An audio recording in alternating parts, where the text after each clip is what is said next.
together with President William Ruto, because amid all that, there is the saga surrounding the new university funding model. Now, schools will reopen next week, and this is one of the most crucial terms because students will be sitting for the national examinations. But that is looking like, something that will be hectic. It will be a very, very hectic time if at all the strike noticed by the Kenya National Union of Teachers and KUPPET will take effect starting next week, rather on the 26th of August. Now, the three gentlemen with me here will help me dissect whatever is happening in the education sector, because all of them have very, very rich background in matters education. But I'd want to begin with Mr. Wilson Sosion. Mr. Sosion, you've been, at the Kenya National Union of Teachers for 20 years or so, if I'm not wrong.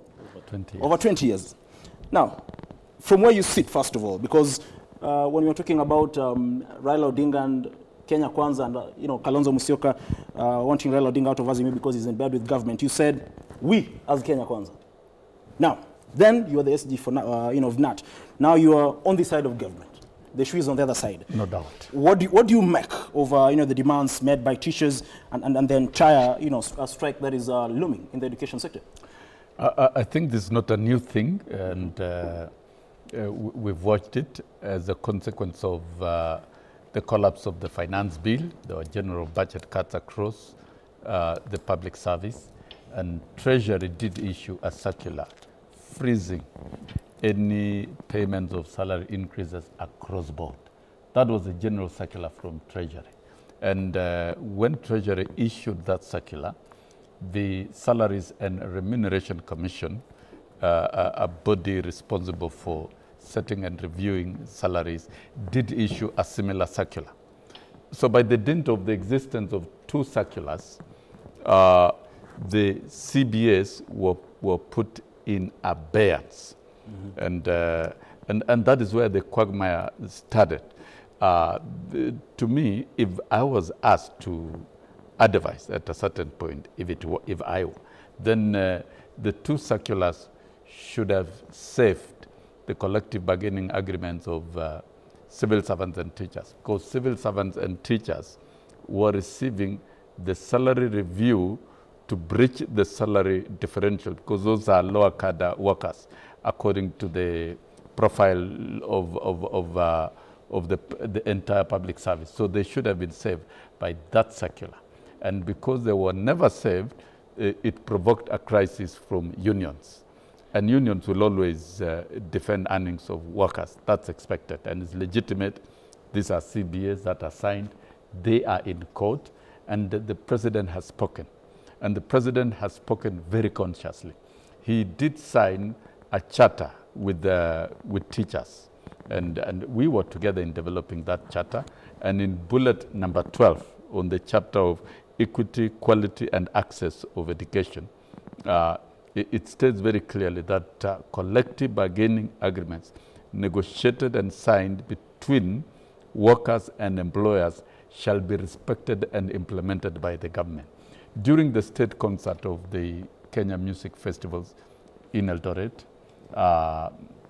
the president directed the parties to meet, and I think they should be meeting today, and iron out the matter so that the commitment made to the teachers of Kenya can be implemented. To me, that is a matter that's already sorted out. And do you know what we're talking about? For teachers, it is 10 billion and almost similar amount for civil servants. And so it shouldn't be a big issue. I think the president has given a directive. We have a very responsible president, very proactive on this one. He's clear about it. And since it's clear about it, it's a matter of, and I blame the Teacher Service Commission. The Teacher Service Commission is mandated with the responsibility of advising national government. They should be at the forefront in engaging Treasury and government within government, so that then we don't have this anxiety being created amongst teachers.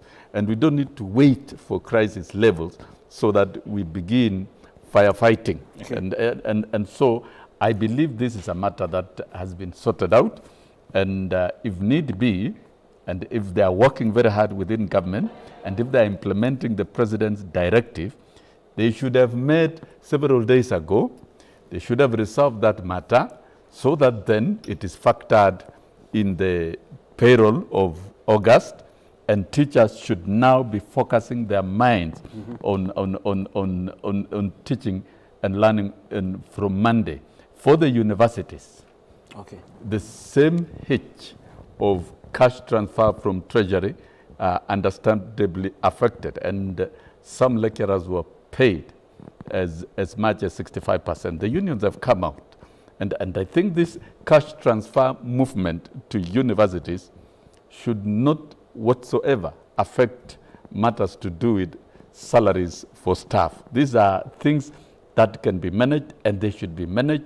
They should be brought under control, so that then we'll be dealing with bigger issues of how to make the funding model work and how to ensure that all the students are able to report to the universities without any limitation. So some of these things are about leadership and administration at agency levels where individuals are expected to exercise their responsibilities, be it at the Treasury, be it at TSC, and it doesn't have to throw the country into a crisis. Fair enough. We need total industrial peace in the education sector going forward. We don't need this kind of noise. We want the sector to settle so that there can be productive delivery and mounting of programs. Thank you very much. Interesting, because like I said last week, when some of us were growing up, we saw you on the forefront fighting for teachers. In fact, I think you're on record for leading the longest strike. Of course. In the education sector. I'll come to you, Honorable Orero, because I want to talk to Mr. Zakinuthia to begin with. Now, two unions, in fact, it's in a rare show of solidarity for them to work together and issue this strike notice. They want 13.3 billion shillings released. Of course, that is meant to implement the second phase of the 2021-2025 CBA agreement. That will see teachers get close to 7 to 9% salary increment. Let me ask you, because sometimes it's sad that we get to the point where these CBAs are not implemented, they're not honored, and we get into situations that could threaten the education of our children in the country. Where is the problem with implementing these particular CBAs? Is it probably lack of goodwill, or what do you make of it? Well, I wouldn't call it the lack of goodwill on the side of the government. I would call it there's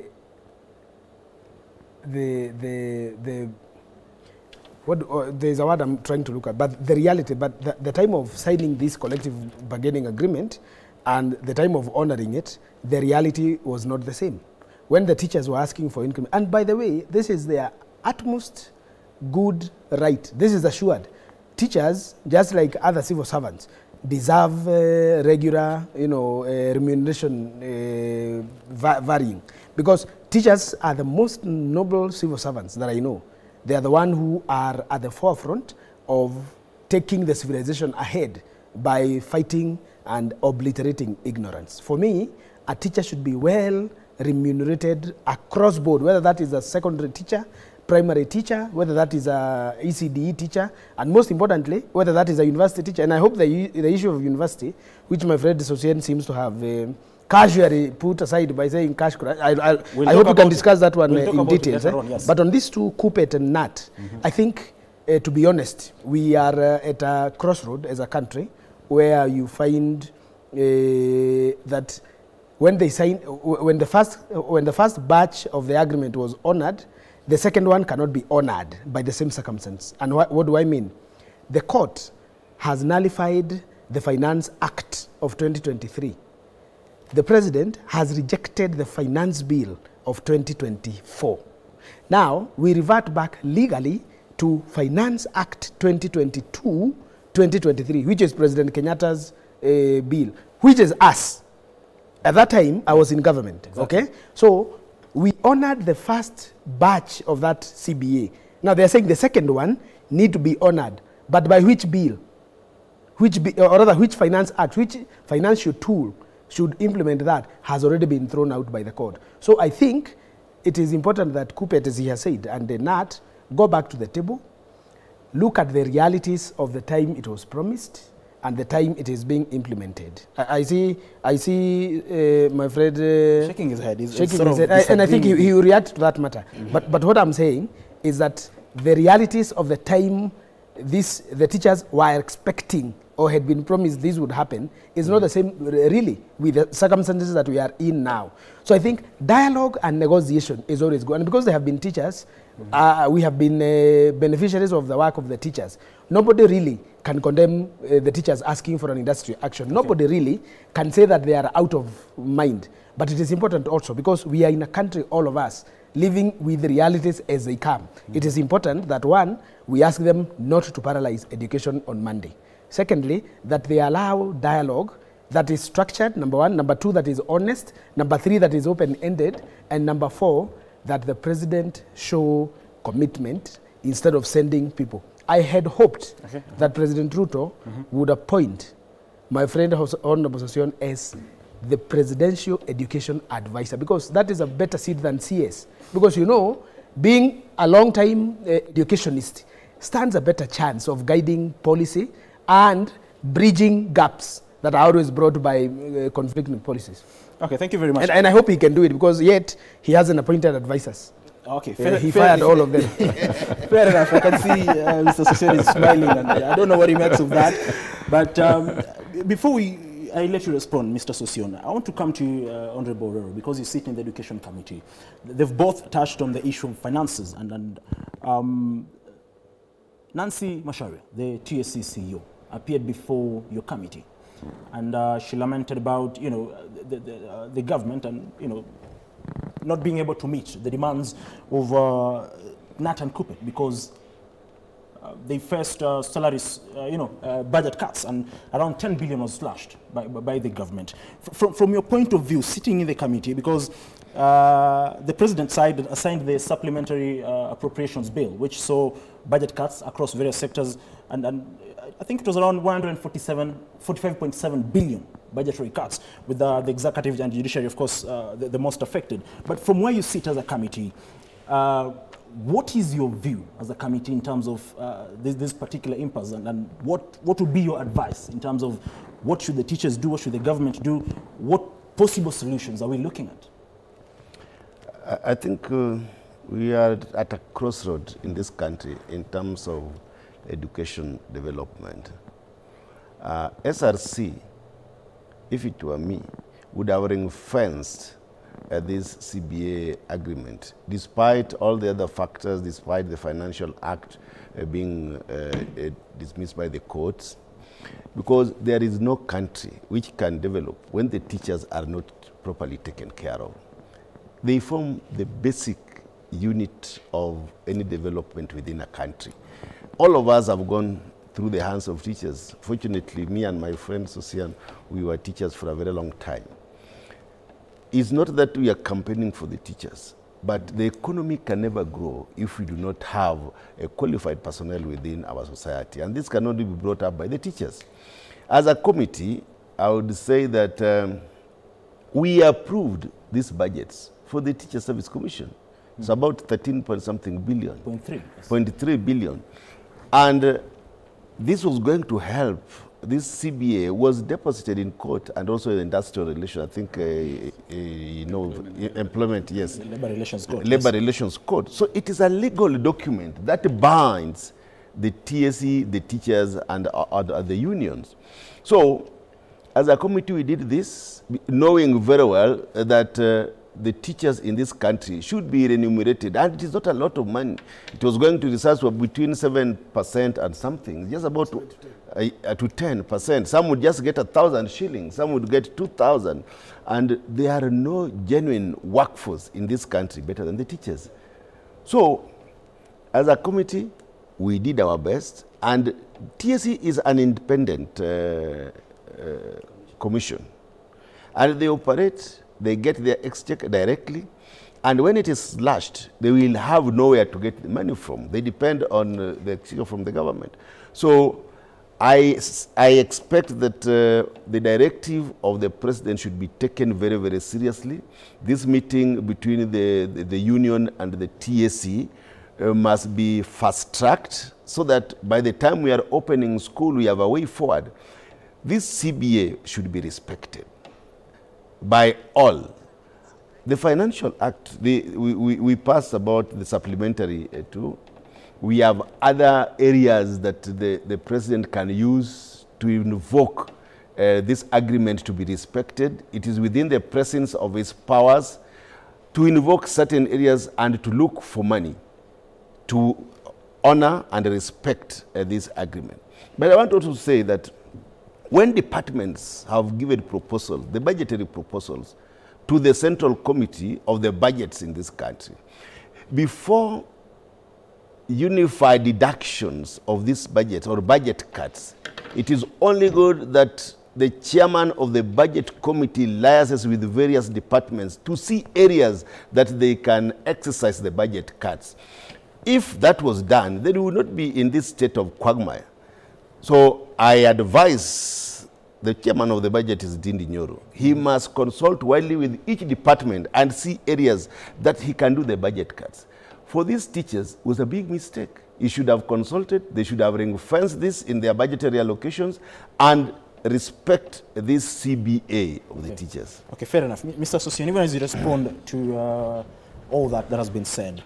Now, I want just to quote what Colin Soyu, the SGF, NAT said. He said, the implementation of the 2021-25 teachers CBA should not whatsoever be tied on the Finance Bill 2024, nor the Appropriations Bill 2024, as TSC and NAT agreement was negotiated and signed in 2021, like Mr. Zakinodia said, reviewed in 2023, and appropriately factored in the 2021-25 contractual spendings of the national government. Thus, the National Treasury has zero option but to fund TSC adequately to meet its financial obligations. You've been critical of Mr. Oyu some time back. I don't know whether you agree with him on this one. No. I'm not critical on. I'm saying some time back. No. I'm not critical on union leaders, because that really is my background, and those are the people I work with most of the time, and almost literally all the leaders in position in NAT, I mentored them to where they are, including Colin Soyu. And what he has stated is actually the position of teachers is a fact. I was just about to quote what you said some time back about Mr. Oyu. It's a fact. Let's not go into... Fair enough, continue. I was just about to quote what you said that time, but... We can discuss that behind the tent, including Kinothia. But I want to set records straight on... because I believe we are discussing serious issues. Definitely. So let's focus on the very serious issue that affects the delivery of education. I wanted to make a correction that one, the 2021-2025 CBA that the unions were forced to sign by Jubilee administration in 2021 did not contain a salary component. That's a fact. There was no salary component. So even Financial Act 2022 financed nothing. There was zero salary component. Yes, it is President Ruto, when these deductions were so heavy on civil servants and workers, that he decided, let's put in 7 to 10%, which is approximately 25 billion for all civil servants and teachers. That was a gesture by the president. And phase one was paid 1st of July 2023. That was an offer by the president. So that then the last phase can be paid 1st of July 2024.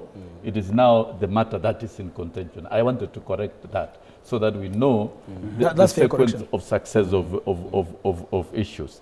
And then now, coming back to the Kenya Kwanza commitment to workers, the president took time to engage with labor unions and leaders during campaign period. And he signed a charter on 23rd of June 2022 at Catholic University of East Africa.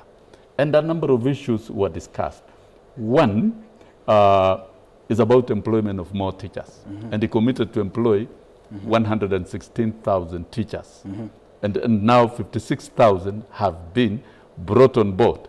Now 46,000 in this budget will be converted to permanent and pensionable. That is pensionable term. That is a landmark achievement. All of us who are teachers and who have worked globally, we can agree that is the biggest effort by a president. Go around the world and tell me of a government where teachers have been employed beyond even 5,000 in numbers. There is none. And I think as Kenya, we are doing very well. When things are being done, let's speak about them.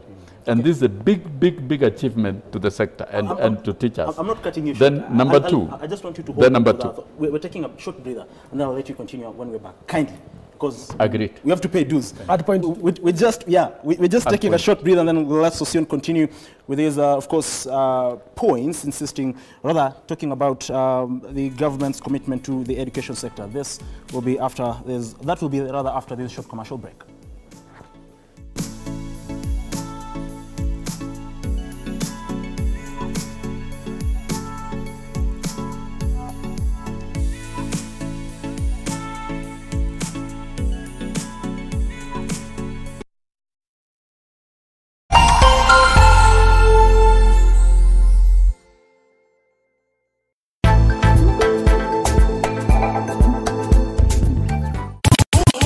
DJ Blackie, K24 TV, Mixmaster. Leo ni kufinish to malo. Like a boss. Antaka this, antaka that.